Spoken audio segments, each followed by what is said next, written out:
Après la course, un flot de personnes qui s'écoulaient vers la sortie de la tribune ayant passé contre lui, Nicolas Dugrival porta vivement la main à la poche intérieure de son veston.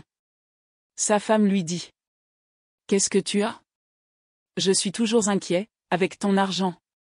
J'ai peur d'un mauvais coup. » Elle murmura : « Aussi je ne te comprends pas. Est-ce qu'on garde sur soi une pareille somme ? Toute notre fortune. Nous avons eu pourtant assez de mal à la gagner. » Bah, dit-il, est-ce qu'on sait qu'elle est là, dans ce portefeuille ? Mais si, bougonna-t-elle. Tiens, le petit domestique que nous avons renvoyé la semaine dernière le savait parfaitement. N'est-ce pas, Gabriel ? Oui, ma tante, fit un jeune homme qui se tenait à ses côtés. Les époux Dugrival et leur neveu Gabriel étaient très connus sur les hippodromes, où les habitués les voyaient presque chaque jour.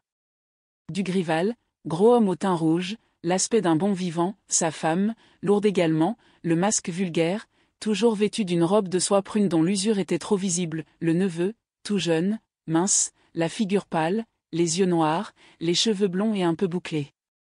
En général, le ménage restait assis pendant toute la réunion. C'était Gabriel qui jouait pour son oncle, surveillant les chevaux au paddock, recueillant des tuyaux de droite et de gauche parmi les groupes des jockeys et des LADS, faisant la navette entre les tribunes et le pari mutuel. La chance, ce jour-là, leur fut favorable, car, 3 fois, les voisins de Dugrival virent le jeune homme qui lui rapportait de l'argent. La 5e course se terminait. Dugrival alluma un cigare.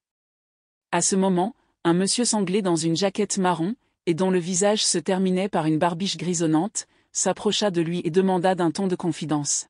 « Ce n'est pas à vous, monsieur, qu'on aurait volé ceci. » Il exhibait en même temps une montre en or, munie de sa chaîne. Dugrival sursauta. « Mais oui, c'est à moi. Tenez, mes initiales sont gravées. N.D. Nicolas Dugrival. » Et aussitôt il plaqua la main sur la poche de son veston avec un geste d'effroi. Le portefeuille s'y trouvait encore. « Ah, fit-il bouleversé, j'ai eu de la chance. Mais tout de même, comment a-t-on pu ? Connaît-on le coquin ? Oui, nous le tenons, il est au poste. Veuillez avoir l'obligeance de me suivre, nous allons éclaircir cette affaire. À qui ai-je l'honneur ? Monsieur Delangle, inspecteur de la sûreté. J'ai déjà prévenu monsieur Marquen, l'officier de paix. » Nicolas Dugrival sortit avec l'inspecteur, et tous deux, contournant les tribunes, se dirigèrent vers le commissariat. Ils en étaient à une 50aine de pas, quand l'inspecteur fut abordé par quelqu'un qui lui dit en hâte. Le type à la montre a bavardé, nous sommes sur la piste de toute une bande. Monsieur Marquen vous prie d'aller l'attendre au pari mutuel et de surveiller les alentours de la 4e baraque. Il y avait foule devant le pari mutuel, et l'inspecteur Delangle maugréa. C'est idiot, ce rendez-vous. Et puis qui dois-je surveiller ? Monsieur Marquen n'en fait jamais d'autre. Il écarta des gens qui le pressaient de trop près. Fichtre. Il faut jouer des coudes et tenir son porte-monnaie. C'est comme cela que vous avez été pincé, monsieur Dugrival. Je ne m'explique pas. Oh. Si vous saviez comment ces messieurs opèrent. On n'y voit que du feu. L'un vous marche sur le pied, l'autre vous éborgne avec sa canne, et le 3e vous subtilise votre portefeuille.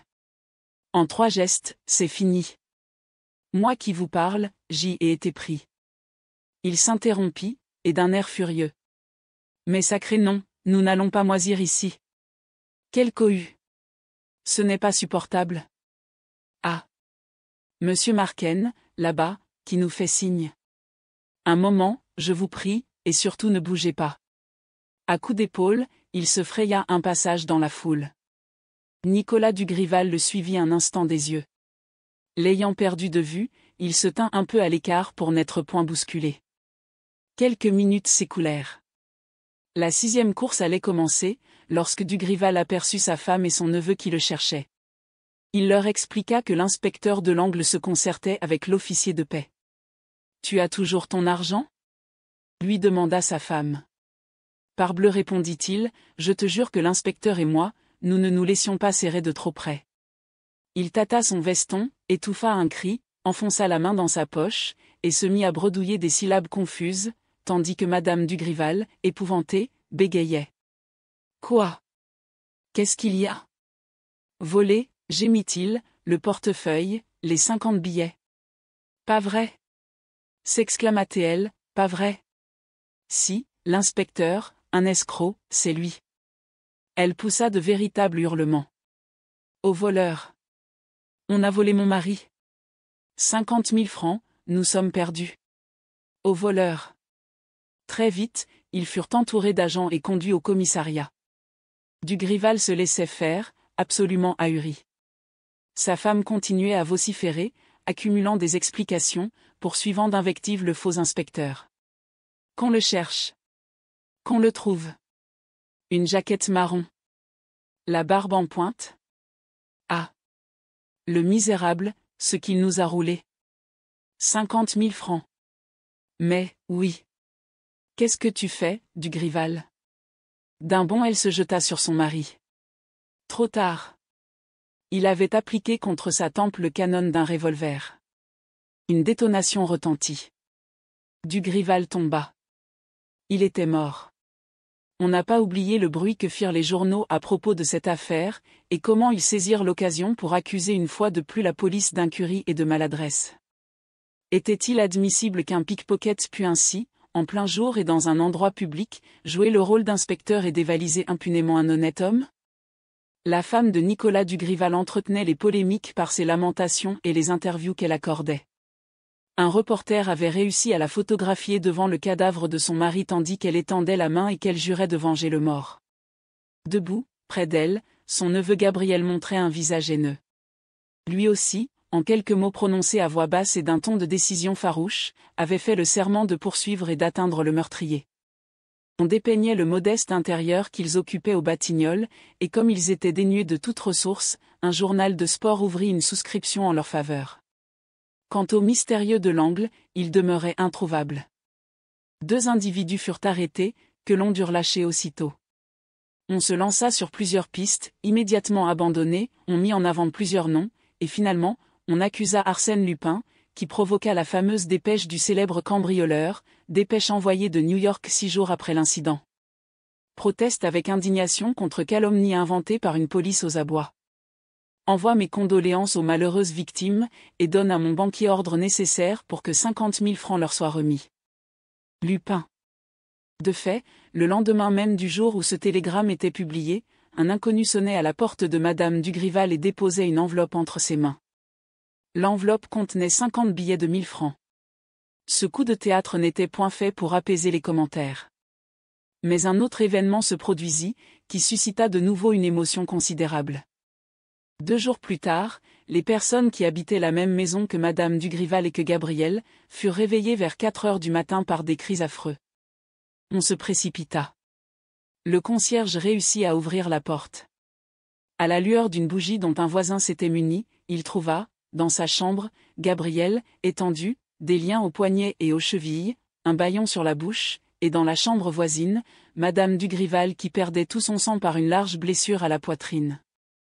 Elle murmura. L'argent, on m'a volé, tous les billets. Et elle s'évanouit. Que s'était-il passé? Gabriel raconta et dès qu'elle fut capable de parler, madame Dugrival compléta le récit de son neveu qu'il avait été réveillé par l'agression de 2 hommes, dont l'un le bâillonnait, tandis que l'autre l'enveloppait de liens. Dans l'obscurité, il n'avait pu voir ces hommes, mais il avait entendu le bruit de la lutte que sa tante soutenait contre eux. Lutte effroyable, déclara madame Dugrival. Connaissant évidemment les lieux, guidés par on ne sait quelle intuition, les bandits s'étaient dirigés aussitôt vers le petit meuble qui renfermait l'argent, et malgré la résistance qu'elle avait opposée, malgré ses cris, faisaient main basse sur la liasse de billets. En partant, l'un d'eux, qu'elle mordait au bras, l'avait frappé d'un coup de couteau, puis il s'était enfui. Par où? Lui demanda Théon. Par la porte de ma chambre, et ensuite, je suppose, par celle du vestibule. Impossible. Le concierge les aurait surpris. Car tout le mystère résidait en ceci, comment les bandits avaient-ils pénétré dans la maison, et comment avaient-ils pu en sortir? Aucune issue ne s'offrait à eux. Était-ce un des locataires? Une enquête minutieuse prouva l'absurdité d'une telle supposition. Alors? L'inspecteur principal Ganimard, qui fut chargé plus spécialement de cette affaire, avoua qu'il n'en connaissait pas de plus déconcertante. C'est fort comme du lupin, disait-il, et cependant ce n'est pas du lupin. Non, il y a autre chose là-dessous, quelque chose d'équivoque, de louche. D'ailleurs, si c'était du lupin, pourquoi aurait-il repris les 50 000 francs qu'il avait envoyés? Autre question qui m'embarrasse, quel rapport y a-t-il entre ce second vol et le premier, celui du champ de course? Tout cela est incompréhensible, et j'ai l'impression, ce qui m'arrive rarement, qu'il est inutile de chercher. Pour ma part, j'y renonce. Le juge d'instruction s'acharna. Les reporters unirent leurs efforts à ceux de la justice. Un célèbre détective anglais passa le détroit. Un riche Américain, auquel les histoires policières tournaient la tête, offrit une prime importante à quiconque apporterait un premier élément de vérité. 6 semaines après, on n'en savait pas davantage. Le public se rangeait à l'opinion de Ganimard, et le juge d'instruction lui-même était las de se débattre dans les ténèbres que le temps ne pouvait qu'épaissir. Et la vie continua chez la veuve Dugrival. Soignée par son neveu, elle ne tarda pas à se remettre de sa blessure. Le matin, Gabriel l'installait dans un fauteuil de la salle à manger, près de la fenêtre, faisait le ménage, et se rendait ensuite aux provisions. Il préparait le déjeuner sans même accepter l'aide de la concierge. Excédés par les enquêtes de la police et surtout par les demandes d'interview, la tante et le neveu ne recevaient personne. La concierge elle-même, dont les bavardages inquiétaient et fatiguaient Madame Dugrival, ne fut plus admise. Elle se rejetait sur Gabriel, l'apostrophant chaque fois qu'il passait devant la loge. « Faites attention, monsieur Gabriel, on vous espionne tous les deux. Il y a des gens qui vous guettent.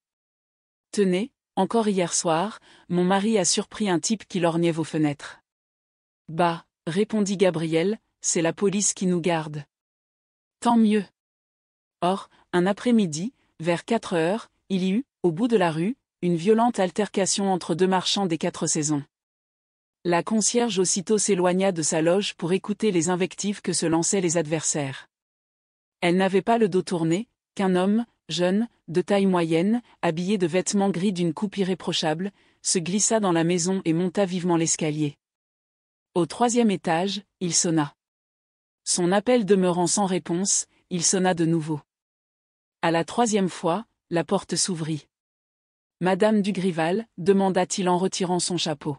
« Madame Dugrival est encore souffrante, et ne peut recevoir personne » riposta Gabriel qui se tenait dans l'antichambre.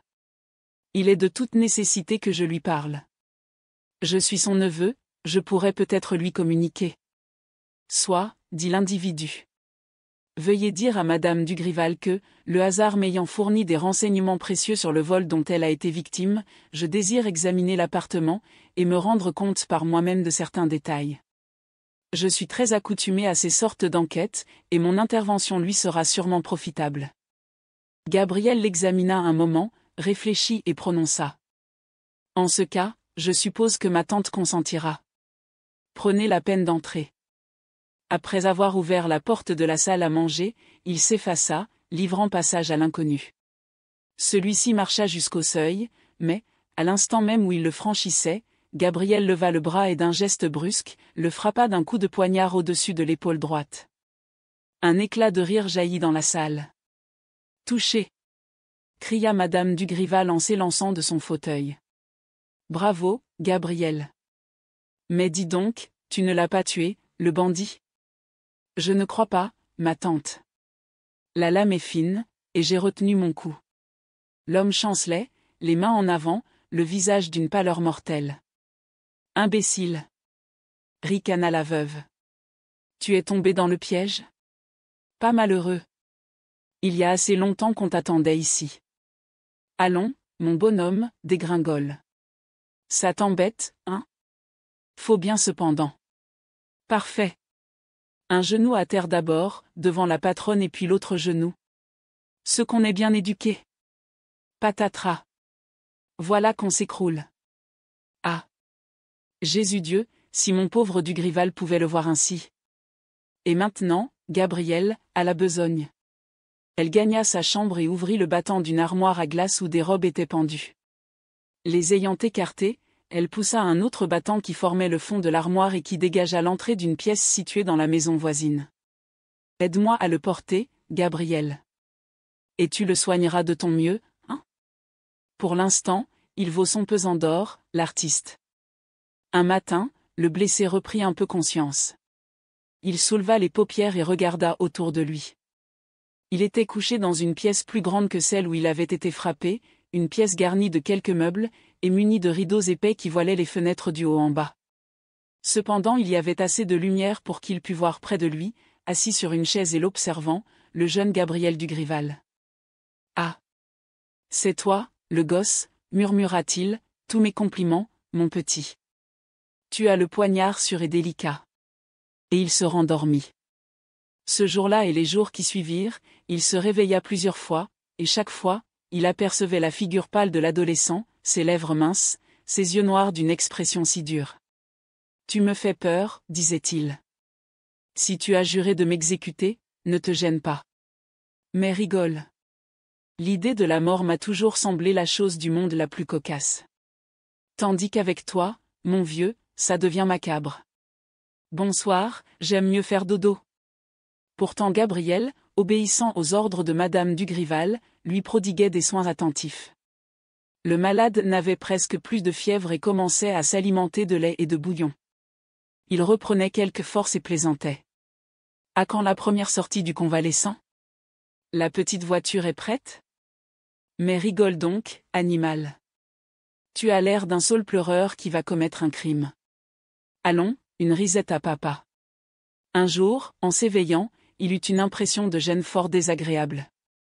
Après quelques efforts, il s'aperçut que, pendant son sommeil, on lui avait attaché les jambes, le buste et les bras au fer du lit, et cela par de fines cordelettes d'acier qui lui entraient dans la chair au moindre mouvement.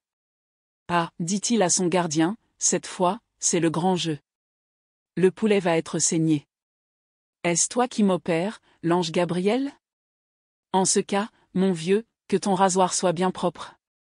Service antiseptique, s'il vous plaît. » Mais il fut interrompu par le bruit d'une serrure qui grince. La porte en face de lui s'ouvrit, et Madame Dugrival apparut. Lentement elle s'approcha, prit une chaise, et sortit de sa poche un revolver qu'elle arma et qu'elle déposa sur la table de nuit. « Brr » murmura le captif, on se croirait à l'ambigu. Quatrième acte, le jugement du traître. Et c'est le beau sexe qui exécute, la main des grâces. Quel honneur! Madame Dugrival, je compte sur vous pour ne pas me défigurer. Tais-toi, Lupin. Ah! Vous savez? Bigre, on a du flair. Tais-toi, Lupin. Il y avait, dans le son de sa voix, quelque chose de solennel qui impressionna le captif et le contraignit au silence. Il observa l'un après l'autre ces deux geôliers. Les traits bouffis, le teint rouge de Madame Dugrival contrastait avec le visage délicat de son neveu, mais tous deux avaient le même air de résolution implacable. La veuve se pencha et lui dit : « Es-tu prêt à répondre à mes questions ? » Pourquoi pas ? Alors écoute-moi bien. Je suis toute oreille. Comment as-tu su que Dugrival portait tout son argent dans sa poche ? Un bavardage de domestique ? Un petit domestique qui a servi chez moi, n'est-ce pas ? Oui. Et c'est toi qui as d'abord volé la montre de Dugrival, pour la lui rendre ensuite et lui inspirer confiance ? Oui. Elle réprima un mouvement de rage. Imbécile. Mais oui, imbécile. Comment, tu dépouilles mon homme, tu l'accules à se tuer, et au lieu de ficher le camp à l'autre bout du monde et de te cacher, tu continues à faire le Lupin en plein Paris. Tu ne te rappelais donc plus que j'avais juré, sur la tête même du mort, de retrouver l'assassin. C'est cela qui m'épate, dit Lupin. Pourquoi m'avoir soupçonné ? Pourquoi ? Mais c'est toi-même qui t'es vendu. Moi ? Évidemment. Les 50 000 francs. Et, bien quoi ? Un cadeau ? Oui, un cadeau, que tu donnes l'ordre, par télégramme, de m'envoyer pour faire croire que tu étais en Amérique le jour des courses. Un cadeau. La bonne blague. C'est-à-dire, n'est-ce pas, que ça te tracassait, l'idée de ce pauvre type que tu avais assassiné. Alors tu as restitué l'argent à la veuve, ouvertement, bien entendu, parce qu'il y a la galerie et qu'il faut toujours que tu fasses du battage, comme un cabotin que tu es. À merveille. Seulement, mon bonhomme, dans ce cas, il ne fallait pas qu'on me remette les billets même volés à Dugrival. Oui, triple idiot, ceux-là même, et pas d'autres. Nous avions les numéros, Dugrival et moi. Et tu es assez stupide pour m'adresser le paquet. Comprends-tu ta bêtise, maintenant? Lupin se mit à rire. La gaffe est gentille. Je n'en suis pas responsable, j'avais donné d'autres ordres. Mais, tout de même, je ne peux m'en prendre qu'à moi. Hein, tu l'avoues. C'était signé ton vol, et c'était signé ta perte aussi. Il n'y avait plus qu'à te trouver. À te trouver? Non, mieux que cela. On ne trouve pas Lupin, on le fait venir. Ça, c'est une idée de maître. Elle est de mon gosse de neveu, qui t'exècre autant que moi, si possible, et qui te connaît à fond par tous les livres qui ont été écrits sur toi. Il connaît ta curiosité, ton besoin d'intrigue, ta manie de chercher dans les ténèbres, et de débrouiller ce que les autres n'ont pas réussi à débrouiller. Il connaît aussi cette espèce de fausse bonté qui est la tienne, la sensiblerie bébête qui te fait verser des larmes de crocodile sur tes victimes. Et il a organisé la comédie. Il a inventé l'histoire des 2 cambrioleurs. Le second vol des 50 000 francs. Ah! Je te jure Dieu que le coup de couteau que je me suis fichu de mes propres mains ne m'a pas fait mal. Et je te jure Dieu que nous avons passé de jolis moments à t'attendre, le petit et moi, à lorgner tes complices qui rôdaient sous nos fenêtres et qui étudiaient la place. Et pas d'erreur, tu devais venir. Puisque tu avais rendu les 50 000 francs à la veuve Dugrival, il n'était pas possible que tu admettes que la veuve Dugrival soit dépouillée de ses 50 000 francs? Tu devais venir, attiré par l'odeur du mystère. Tu devais venir, par gloriole, par vanité. Et tu es venu. La veuve eut un rire strident. Hein? Est-ce bien joué, cela? Le Lupin des Lupins. Le maître des maîtres. L'inaccessible et l'invisible. Le voilà pris au piège par une femme et par un gamin. Le voilà en chair et en os. Le voilà pieds et poings liés, pas plus dangereux qu'une mauviette. Le voilà. Le voilà. Elle tremblait de joie, et elle se mit à marcher à travers la chambre avec des allures de bête fauve qui ne lâche pas de l'œil sa victime. Et jamais Lupin n'avait senti dans un être plus de haine et de sauvagerie. Assez bavardé, dit-elle. Se contenant soudain, elle retourna près de lui, et sur un ton tout différent, la voix sourde, elle scanda. Depuis 12 jours, Lupin, et grâce au papier qui se trouvait dans ta poche, j'ai mis le temps à profit. Je connais toutes tes affaires, toutes tes combinaisons, tous tes faux noms, toute l'organisation de ta bande, tous les logements que tu possèdes dans Paris et ailleurs. J'ai même visité l'un d'eux, le plus secret, celui où tu caches tes papiers, tes registres et l'histoire détaillée de tes opérations financières. Le résultat de mes recherches? Pas mauvais. Voici 4 chèques détachés de 4 carnets, et qui correspondent à 4 comptes que tu as dans des banques sous 4 noms différents. Sur chacun d'eux j'ai inscrit la somme de 10 000 francs. Davantage eût été périlleux. Maintenant, signe. Bigre, dit Lupin avec ironie, c'est tout bonnement du chantage, honnête Madame Dugrival. Cela te suffoque, hein? Cela me suffoque. Et tu trouves l'adversaire à ta hauteur? L'adversaire me dépasse.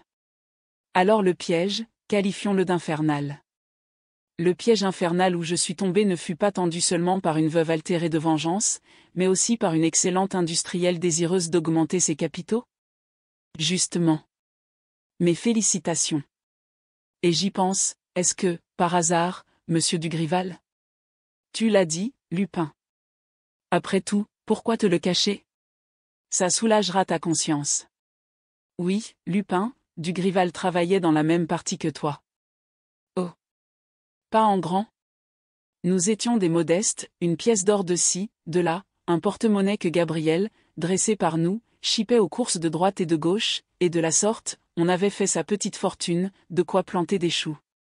J'aime mieux cela, dit Lupin. Tant mieux. Si je t'en parle, moi, c'est pour que tu saches bien que je ne suis pas une débutante, et que tu n'as rien à espérer. Un secours? Non. L'appartement où nous sommes communique avec ma chambre. Il a une sortie particulière, et personne ne s'en doute. C'était l'appartement spécial de Dugrival.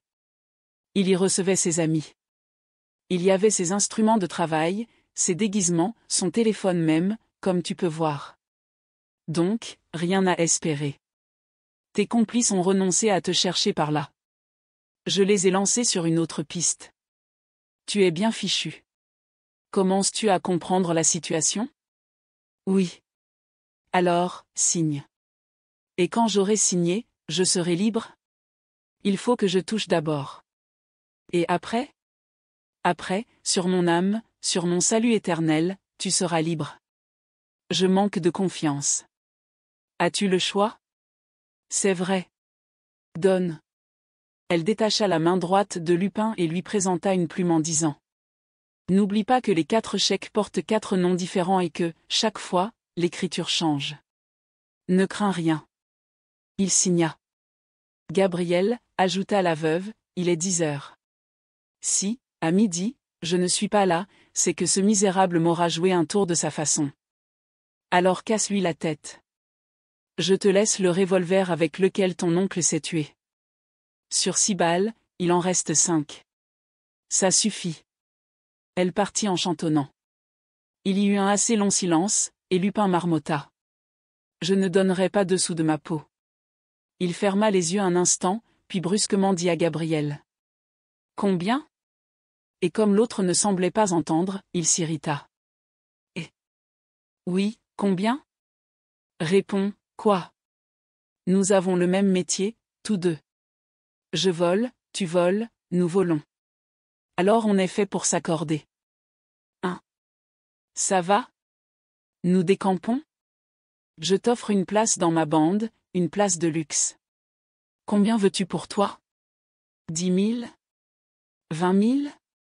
Fixe ton prix, et n'y regarde pas. Le coffre est plein. Il eut un frisson de colère en voyant le visage impassible de son gardien. Ah! Il ne répondra même pas. Voyons, quoi, tu l'aimais tant que ça, le Dugrival?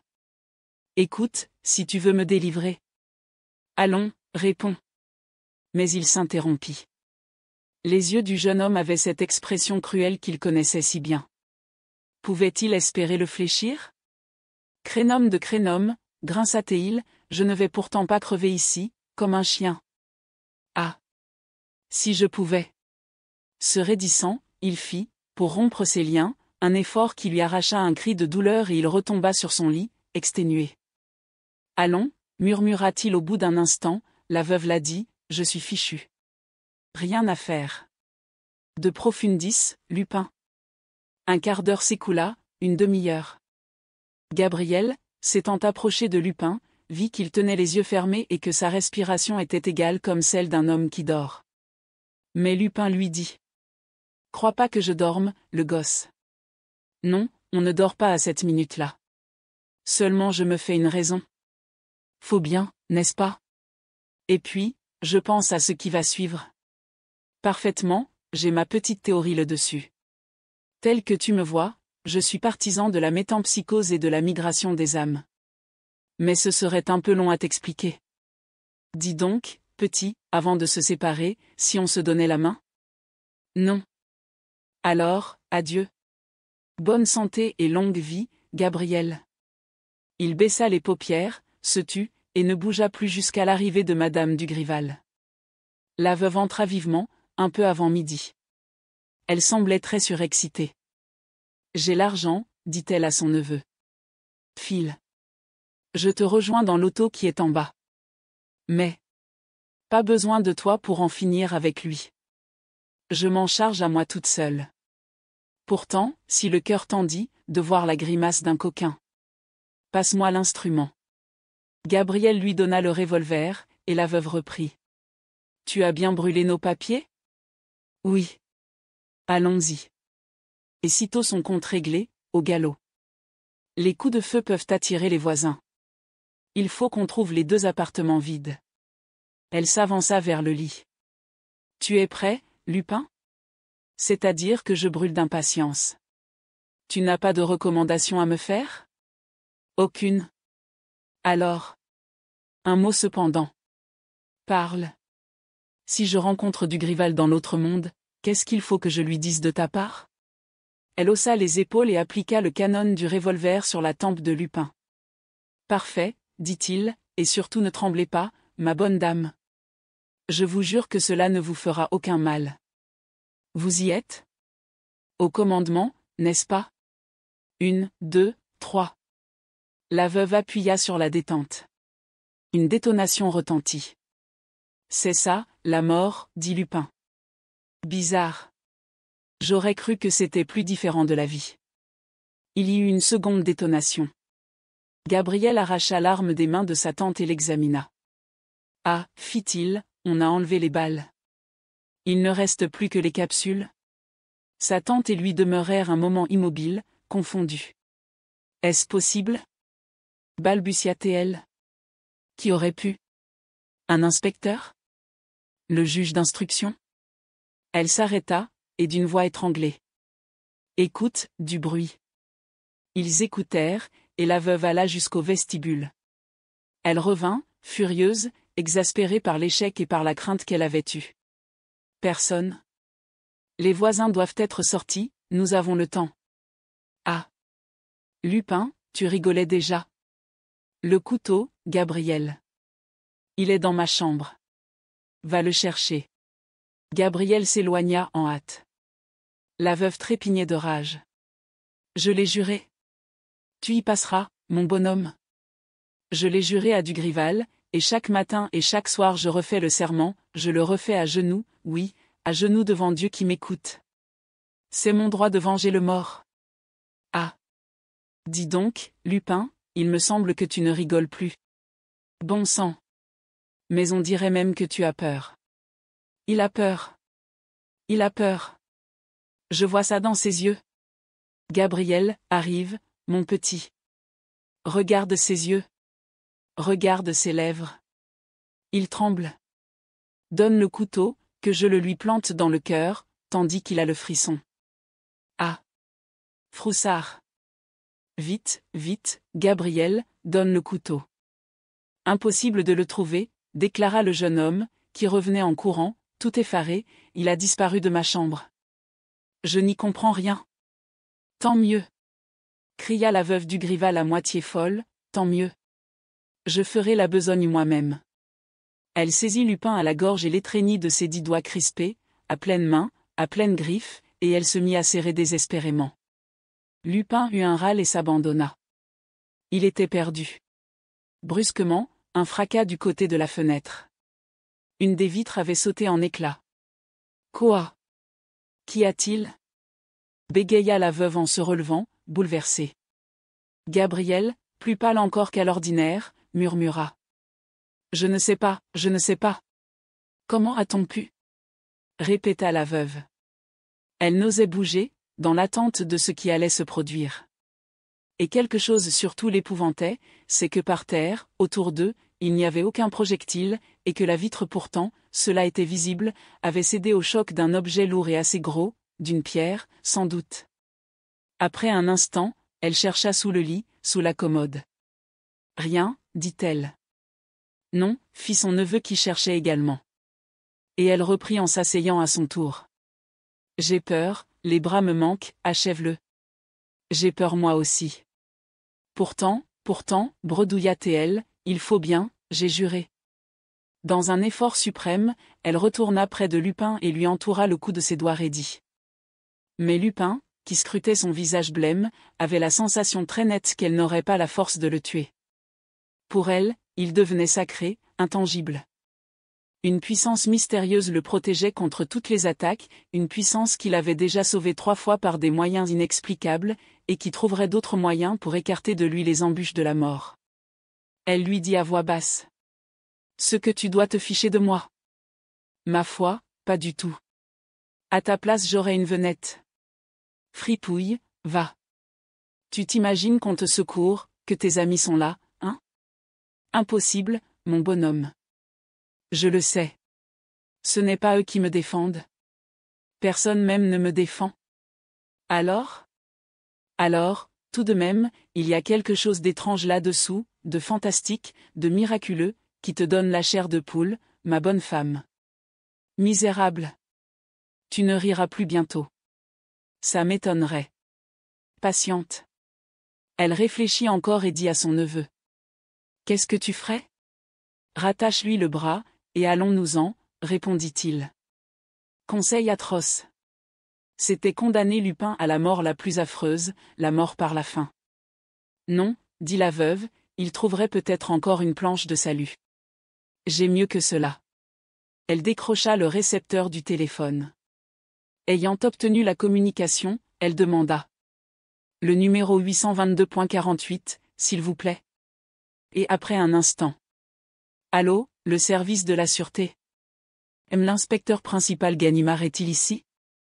Pas avant 20 minutes? Dommage. Enfin. Quand il sera là, vous lui direz ceci de la part de Madame Dugrival. Oui, Madame Nicolas Dugrival. Vous lui direz qu'il vienne chez moi. Il ouvrira la porte de mon armoire à glace, et cette porte ouverte, il constatera que l'armoire cache une issue qui fait communiquer ma chambre avec 2 pièces. Dans l'une d'elles, il y a un homme solidement ligoté. C'est le voleur, l'assassin de Dugrival. Vous ne me croyez pas? Avertissez Monsieur Ganimard. Il me croira, lui. Ah. J'oubliais le nom de l'individu. Arsène Lupin. Et sans un mot de plus, elle raccrocha le récepteur. Voilà qui est fait, Lupin. Au fond, j'aime autant cette vengeance. Ce que je vais me tordre en suivant les débats de l'affaire Lupin. Tu viens, Gabriel? Oui, ma tante. Adieu, Lupin, on ne se reverra sans doute pas, car nous passons à l'étranger. Mais je te promets de t'envoyer des bonbons quand tu seras au bagne. Des chocolats, la mère. Nous les mangerons ensemble. Adieu. Au revoir. La veuve sortit avec son neveu, laissant Lupin enchaîné sur le lit. Tout de suite il remua son bras libre et tâcha de se dégager. Mais à la première tentative, il comprit qu'il n'aurait jamais la force de rompre les cordons d'acier qui le liaient. Épuisé par la fièvre et par l'angoisse, que pouvait-il faire durant les 20 ou 30 minutes peut-être qui lui restaient avant l'arrivée de Ganimard? Il ne comptait pas davantage sur ses amis. Si, 3 fois, il avait été sauvé de la mort, cela provenait évidemment de hasards prodigieux, mais non point d'une intervention de ses amis. Sans quoi, ils ne se fussent pas contentés de ces coups de théâtre invraisemblables. Ils l'eussent bel et bien délivré. Non, il fallait renoncer à toute espérance. Ganimard venait, Ganimard le trouverait là. C'était inévitable.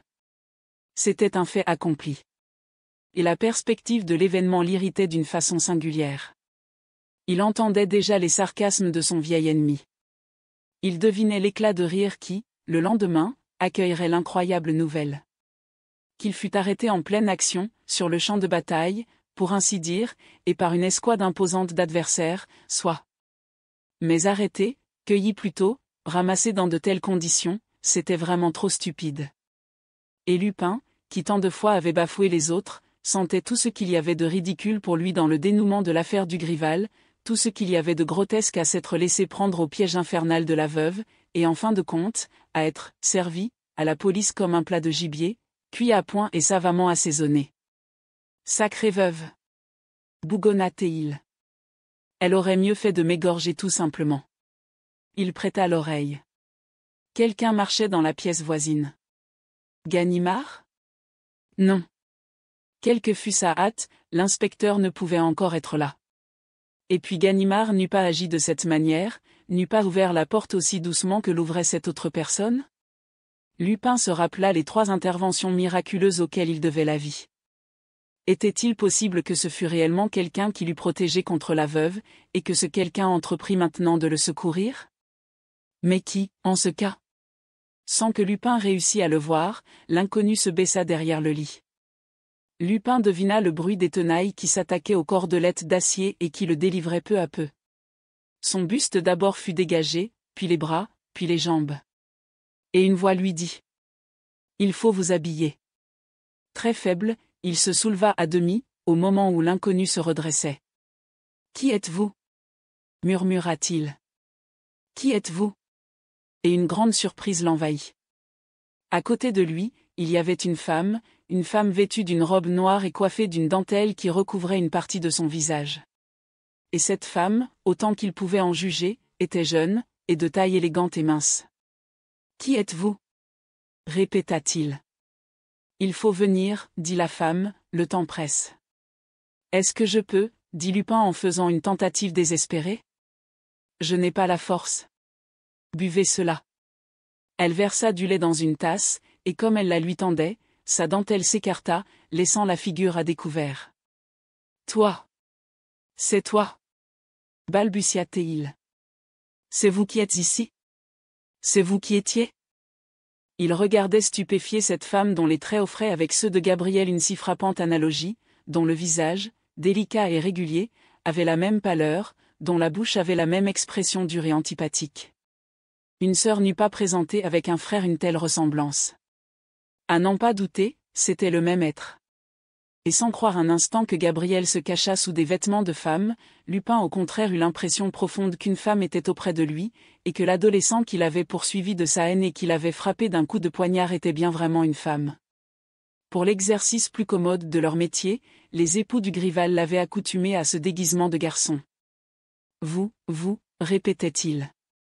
Qui se serait douté ? » Elle vida dans la tasse le contenu d'une petite fiole. « Buvez ce cordial, dit-elle. » Il hésita, pensant à du poison. Elle reprit.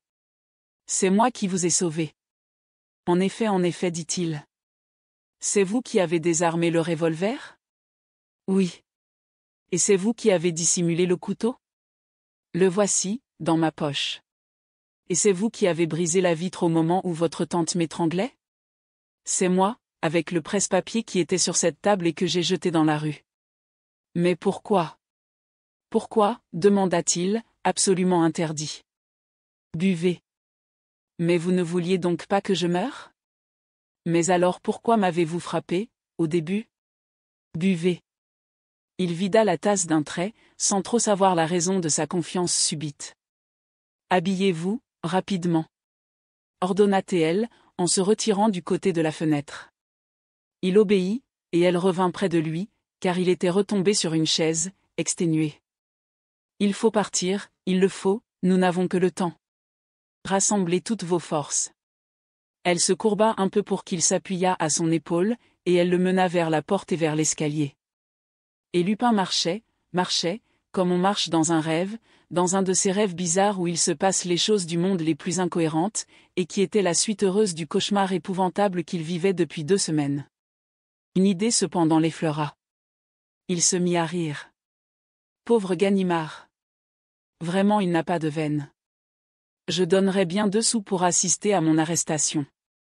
Après avoir descendu l'escalier, grâce à sa compagne qui le soutenait avec une énergie incroyable, il se trouva dans la rue, en face d'une automobile où elle le fit monter. « Allez, dit-elle au chauffeur. Lupin, que le grand air et le mouvement étourdissaient, se rendit à peine compte du trajet et des incidents qui le marquaient. Il reprit toute sa connaissance chez lui, dans un des domiciles qu'il occupait, et gardé par un de ses domestiques auquel la jeune femme donnait des instructions. « Va-t'en, dit-il au domestique. » Et comme elle s'éloignait également, il la retint par un pli de sa robe. « Non, il faut m'expliquer d'abord. Pourquoi m'avez-vous sauvé ? C'est à l'insu de votre tante que vous êtes revenu ? Mais pourquoi m'avez-vous sauvé ? Par pitié ? » Elle se taisait, et le buste droit, la tête un peu renversée, elle conservait son air énigmatique et dur. Pourtant il crut voir que le dessin de sa bouche offrait moins de cruauté que d'amertume. Ses yeux, ses beaux yeux noirs, révélaient de la mélancolie. Et Lupin, sans comprendre encore, avait l'intuition confuse de ce qui se passait en elle. Il lui saisit la main. Elle le repoussa, en un sursaut de révolte où il sentait de la haine, presque de la répulsion. Et comme il insistait, elle s'écria. « Mais laissez-moi. Laissez-moi. Vous ne savez donc pas que je vous exècre ?» Ils se regardèrent un moment, Lupin déconcerté, elle frémissante et pleine de trouble, son pâle visage tout coloré d'une rougeur insolite. Il lui dit doucement. « Si vous m'exécrez, il fallait me laisser mourir. C'était facile. Pourquoi ne l'avez-vous pas fait ? Pourquoi ? Pourquoi ? Est-ce que je sais ? » Sa figure se contractait. Vivement, elle la cacha dans ses 2 mains, et il vit 2 larmes qui coulaient entre ses doigts. Très ému, il fut sur le point de lui dire des mots affectueux, comme à une petite fille qu'on veut consoler, et de lui donner de bons conseils, et de la sauver à son tour, de l'arracher à la vie mauvaise qu'elle menait. Mais de tels mots eussent été absurdes, prononcés par lui, et il ne savait plus que dire, maintenant qu'il comprenait toute l'aventure, et qu'il pouvait évoquer la jeune femme à son chevet de malade, soignant l'homme qu'elle avait blessé, admirant son courage et sa gaieté, s'attachant à lui, s'éprenant de lui, et 3 fois, malgré elle sans doute, en une sorte d'élan instinctif avec des accès de rancune et de rage, le sauvant de la mort. Et tout cela était si étrange, si imprévu, un tel étonnement bouleversait Lupin, que, cette fois, il n'essaya pas de la retenir quand elle se dirigea vers la porte, à reculons et sans le quitter du regard. Elle baissa la tête, sourit un peu, et disparut. Il sonna d'un coup brusque. « Suis cette femme, dit-il à un domestique. Et puis non, reste ici. Après tout, cela vaut mieux. » Il demeura pensif assez longtemps. L'image de la jeune femme l'obsédait. Puis il repassa dans son esprit toute cette curieuse, émouvante et tragique histoire, où il avait été si près de succomber, et prenant sur la table un miroir, il contempla longuement, avec une certaine complaisance, son visage que la maladie et l'angoisse n'avaient pas trop abîmé. « Ce que c'est, pourtant, murmura-t-il, que d'être joli garçon.